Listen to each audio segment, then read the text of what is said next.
Ready হয়ে চলে যাচ্ছি আজকে একটা নেমন্তন্ন বাড়ি।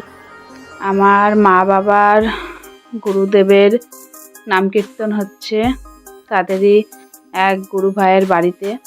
তা সেখানে আমাদের সকলের নেমন্তন্ন রয়েছে। তাই মায়ের সাথে আমি, আমার মা, আমার ছেলে আর আমার পিসি চলে যাচ্ছি সেখানে দুপুরবেলায় নেমন্তন্ন খেতে। তাই দেখো চলে এসেছি। আমাদের বাড়ির কাছেই বাড়িটা, 5 মিনিটের হাঁটা রাস্তা, বেশি দূর নয়। তা চলে এলাম। এসে দেখছি অনেকেই এসেছেন। গুরুদেবের নাম কীর্তন হচ্ছে এখানে। আর এই যে এটা হলো ওনাদের বাড়ি। প্রতি বছরই আমাদের নেমন্তন্ন থাকে এনাদের বাড়িতে। তা এই যে এখানে গুরুদেবের নাম কীর্তন হচ্ছে। আর ওই যে গুরুদেব রাম নারায়ণ রাম দেবের নাম সংকীর্তন চলছে।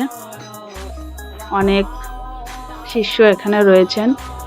ওই যে বললাম আমার মা বাবাও শ্রী শ্রী রাম নারায়ণ রাম দেবের শিষ্য। তা চলে এলাম তার জন্য মায়ের সাথে। এখানে নেমন্তন্ন আছে, বাপের বাড়িতেও থাকে, আবার আমার শ্বশুর বাড়িতেও নেমন্তন্ন থাকে।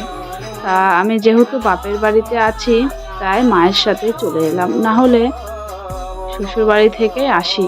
তা আমার মা ঠাকুরের কাছে গিয়ে কিছু দক্ষিণা দিয়ে নমস্কার করে এলো। গুরুদেব বলে কথা, তাই না? তা মা নমস্কার করে চলে এলো। এবার আমরা যাব খাবারের ওদিকে। তা খাবারের জায়গায় এসে দেখি খুব ভিড়। অলরেডি এক ব্যাচ বসে খাচ্ছে। আর এদিকে আমার শাশুড়ি, ননদ, যা সবাই এসেছে। ওই যে আগেই বললাম যে শ্বশুর বাড়িতেও নেমন্তন্ন থাকে, তা অন্যবার শ্বশুর বাড়ি থেকে আসি। এবার যেহেতু বাপের বাড়িতে আছি তাই মায়ের সাথে এসেছি। তা অনেকক্ষণ দাঁড়ানোর পর, ওই ব্যাচটা উঠে যাওয়ার পর আমরা অবশেষে জায়গা পেয়েছি আর বসে পড়েছি। দেখতেই পাচ্ছ ওদিকে আমার ননদ যা বসেছে, আর এদিকে আমি আর আমার ছেলে বসেছি। তারপর সবার প্রথমে দিয়ে দিয়েছে খিচুড়ি প্রসাদ, যা আমার খুবই ফেভারিট একটা জিনিস। খিচুড়ি খেতে আমার খুবই ভালো লাগে। তবে শুধু খিচুড়ি করেনি, এখানে সাদা ভাতও করেছিল। দুপুরবেলার খাওয়া দাওয়া তো, যেহেতু খিচুড়িটা সবাই খেতে চায় না, তাই অল্প একটু খিচুড়ির সাথে সাদা ভাতও দিয়েছিল। যেহেতু গুরুদেবের নাম কীর্তন একটা পুজোর মতোই ব্যাপার, তাই নিরামিষ আয়োজন। এই যে চলে এলো ডাল, ডালের সাথে পাঁচমিশালি ছ্যাঁচড়া তরকারি, আর চলে এসছে পনিরের তরকারি, যেটা আমার একেবারে অপছন্দ। পনির আমি খেতে ভালোবাসি না, আমার ছেলেও খায় না। তা যাই হোক, ভালোই লাগলো, খেয়ে নিলাম ডাল দিয়ে পনিরের তরকারি। তারপর চলে এলো চাটনি।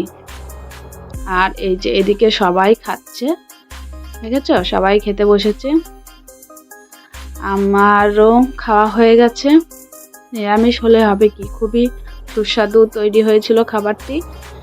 আর চাটনির সাথে চলে এলো পাঁপড়, তারপর চলে এলো পায়েস। খুবই সুন্দর খাবার।